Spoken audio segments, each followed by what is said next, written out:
నమస్తే, welcome to Andhraprabha. నేను మనస్విని. అగ్రరాజ్యం అమెరికా ఇరాన్ మధ్య శాంతి ఒప్పందం కుదరడంతో పశ్చిమాసియాలో ఉద్రిక్త పరిస్థితులు సద్దుమణుగుతున్నాయి. అయితే ఈ సమయంలోనే ఇన్నాళ్ళు జరిగిన ఈ యుద్ధంలో అసలు గెలిచింది ఎవరు, ఓడింది ఎవరు అనే ప్రశ్న తెరపైకి వచ్చింది. ఎందుకంటే ఇరాన్ను పూర్తిగా అణచివేస్తామని, దాని అణ్వాస్త్రాలను, క్షిపణి వ్యవస్థను తుడిచిపెట్టేస్తామని గంభీరమైన ప్రకటనలు చేసిన ట్రంప్ ఇప్పుడు ఎలాంటి నిర్దిష్టమైన హామీలు లేకుండానే శాంతి ఒప్పందానికి సైన్ చేసేశారు. యుద్ధానికి ముందు వరకు అందరికీ తెరిచే ఉన్న హార్ముజ్ జలసంధిని మళ్ళీ తెరిపించడమే తన గొప్ప విజయంగా ట్రంప్ ఫీల్ అవ్వడం నిజంగానే విచిత్రంగా ఉంది. అసలు ఈ యుద్ధం వల్ల అమెరికా, ఇరాన్, ఇజ్రాయెల్ దేశాలకు దక్కింది ఏంటి? భారత్కు ఈ ఒప్పందం వల్ల ఎలాంటి లాభాలు రాబోతున్నాయి? దీని వెనుక ఉన్న అసలు నిజాలేంటో ఇప్పుడు క్లియర్గా అనలైజ్ చేద్దాం. అమెరికా ప్రెసిడెంట్ డొనాల్డ్ ట్రంప్ గురించి మాట్లాడుకుందాం. యుద్ధం ప్రారంభించేటప్పుడు పెద్దన్న పెట్టుకున్న లక్ష్యాలేంటి, సాధించింది ఏంటి అనేది చూస్తే పెద్దగా ఏమీ కనిపించదు. శుద్ధి చేసిన యురేనియం ఇప్పటికీ ఇరాన్ వద్దే భద్రంగా ఉంది. వారి క్షిపణి నిల్వలు కూడా ఎక్కడికి పోలేదు, సురక్షితంగా ఉన్నాయి. అంటే యుద్ధం విషయంలో ట్రంప్ తన మెయిన్ టార్గెట్స్ రీచ్ అవడంలో ఫెయిల్ అయ్యారనే చెప్పాలి. మరీ ముఖ్యంగా ఈ యుద్ధం వల్ల అమెరికాలో ట్రంప్ పాపులారిటీ దారుణంగా పడిపోయింది.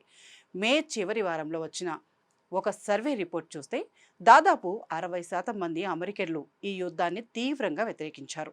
అమెరికా సైన్యం ఇరాన్ నౌకాదళాన్ని కొంతవరకు ధ్వంసం చేయగలిగినప్పటికీ ఇరాన్ మాత్రం తన స్పీడ్ బోట్లతో హార్ముజ్ జలసంధిని తన కంట్రోల్లోనే ఉంచుకోగలిగింది. అంతేకాదు, మిడిల్ ఈస్ట్లో యాక్టివ్గా ఉండే హెజ్బొల్లా, హౌతీ రెబల్స్కు ఇరాన్ నుంచి అందుతున్న సపోర్ట్ను కూడా అమెరికా ఆపలేకపోయింది. మొత్తంగా అమెరికా ఎకనామీకి నేరుగా పెద్ద నష్టం జరగపోయినప్పటికీ దేశంలో లివింగ్ కాస్ట్ విపరీతంగా పెరిగిపోయింది. చమురు ధరలు పెరగడం వల్ల అమెరికాలో ప్రతి సగటు కుటుంబంపై దాదాపు $450 అదనపు భారం పడింది. యుద్ధాన్ని హ్యాండిల్ చేసిన విధానంపై అమెరికా ప్రజలు తీవ్ర అసంతృప్తితో ఉన్నారు. పశ్చిమాసియా వ్యాప్తంగా ఉన్న దాదాపు 20 అమెరికా సైనిక దళాలు ఇరాన్ దాడుల్లో దెబ్బతిన్నాయి. ఒక్క మాటలో చెప్పాలంటే ఇరాన్ సర్కారును కూల్చాలనే వాషింగ్టన్ ప్లాన్ వర్కౌట్ కాలేదు. పైగా గల్ఫ్లోని తన మిత్ర దేశాలను పెద్దగా సంప్రదించకుండానే ట్రంప్ ఈ సంక్షోభాన్ని సృష్టించడంతో ఇప్పుడు అమెరికాపై ఆ దేశాలకు ఉన్న నమ్మకం పోయింది. ఇక ఇరాన్ విషయానికి వస్తే యుద్ధం మొదలైన మొదటి రోజే తమ సుప్రీం లీడర్ ఆయతుల్లా అలీ ఖమేనీని కోల్పోయింది. ఇది ఆ దేశానికి కోలుకోలేని దెబ్బనే చెప్పాలి. ఆ తర్వాత అమెరికా, ఇజ్రాయెల్ జరిపిన భీకర వైమానిక దాడులతో ఆ దేశం కుదేలైపోయింది.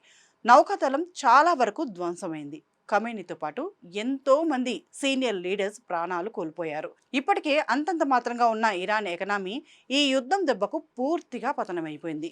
ఇన్ని నష్టాలు వచ్చినప్పటికీ ఇరాన్ తన పట్టును మాత్రం వదలలేదు. ప్రపంచ దేశాలకు లైఫ్ లైన్ లాంటి హార్ముజ్ జలసంధిపై తనకున్న పట్టును చాటుకుంటూ గ్లోబల్ మార్కెట్ను ఉక్కిరిబిక్కిరి చేసింది. దేశంపై అక్కడి గవర్నమెంట్ కంట్రోల్ ఎక్కడా తప్పలేదు. అంతేకాదు, ఇన్ని దాడులు జరిగినా ఇప్పటికీ ఇరాన్ దగ్గర క్షిపణులు, డ్రోన్ నిల్వలు భారీగానే ఉన్నాయి. అలాగే వారు శుద్ధి చేసుకున్న యురేనియం నిల్వలు సైతం సురక్షితంగా ఉన్నాయి.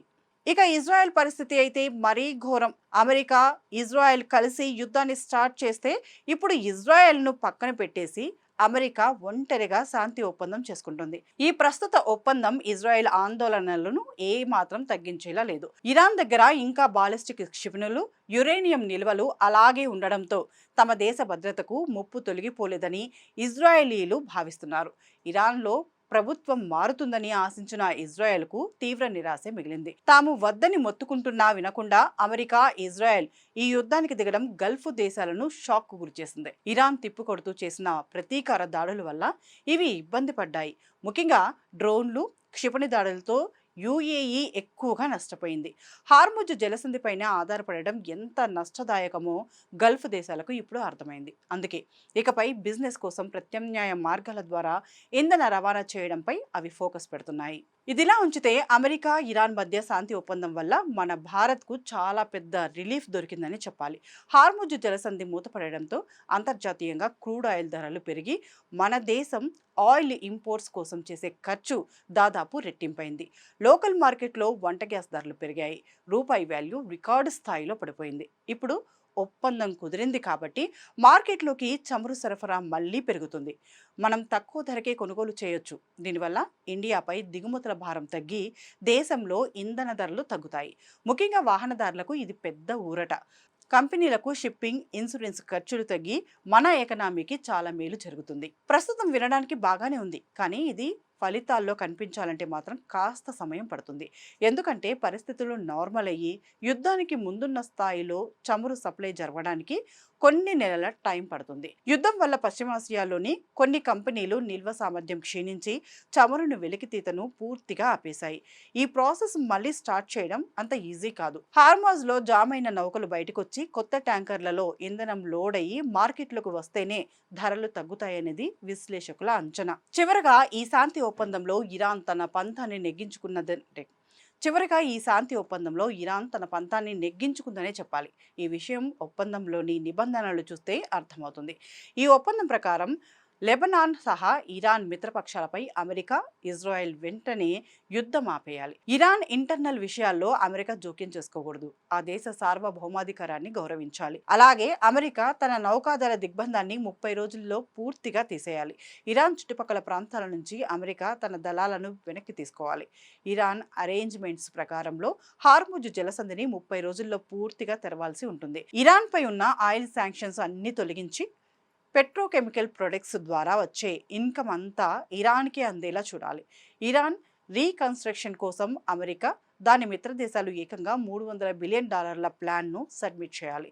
అణు అంశాలు, ఆంక్షల తొలగింపుపై ఐరాస, IAEAలతో 60 రోజుల పాటు చర్చలు జరపాలి. ఈ సమయంలో NPT రూల్స్ ప్రకారం అణు అంశాలు, ఆంక్షల తొలగింపుపై ఐరాస, IAEAలతో 60 రోజుల పాటు చర్చలు జరపాలి. ఈ సమయంలో NPT రూల్స్ ప్రకారం తాము అణ్వాయుధాలు తయారు చేయబోమని ఇరాన్ పునరుద్ఘాటించాలి. ఈ చర్చలు జరిగేటప్పుడు అమెరికా ఈ రీజియన్లో అదనపు బలగాలను మోహరించకూడదు. అమెరికా ఫ్రీజ్ చేసిన ఇరాన్కు చెందిన $24 బిలియన్ ఫండ్స్ను రిలీజ్ చేయాలి. చర్చలు మొదలయ్యే ముందే అందులో సగం డబ్బులు ఇచ్చేయాలి. ఈ ఒప్పందం అమలును పర్యవేక్షించడానికి ఒక ప్రత్యేక పర్యవేక్షణ వ్యవస్థను ఏర్పాటు చేయాలి. అలాగే ఈ తుది ఒప్పందాన్ని ఐరాస భద్రతా మండలి తీర్మానం ద్వారా అప్రూవ్ చేయాలి. మొత్తానికి ఇరాన్ క్షిపణులను తుడిచిపెడతామన్న అమెరికా ఇప్పుడు ఇరాన్ అడిగిన కండిషన్లన్నిటికీ తలొగ్గి శాంతి ఒప్పందం చేసుకోవాల్సి వచ్చింది. ఏదేమైనా ఈ యుద్ధం ముగిసి శాంతి ఒప్పందం కుదరటం గ్లోబల్ మార్కెట్తో పాటు భారత్కు కూడా ఎంతో అవసరం. ప్రస్తుత పరిస్థితులను చూస్తుంటే అమెరికా ఇకపై ఏ దేశం పైన యుద్ధానికి సాహసించే ధైర్యం చేయకపోవచ్చు. అగ్రరాజ్యం కదా అని కళ్ళు మూసుకొని అహంకారంతో ప్రవర్తిస్తే చిన్న దేశమైనా దారుణంగా దెబ్బతీయగలదని, తద్వారా ప్రపంచం ముందు పరువు పోతుందని ఎంత త్వరగా గ్రహిస్తే అంత మేలు.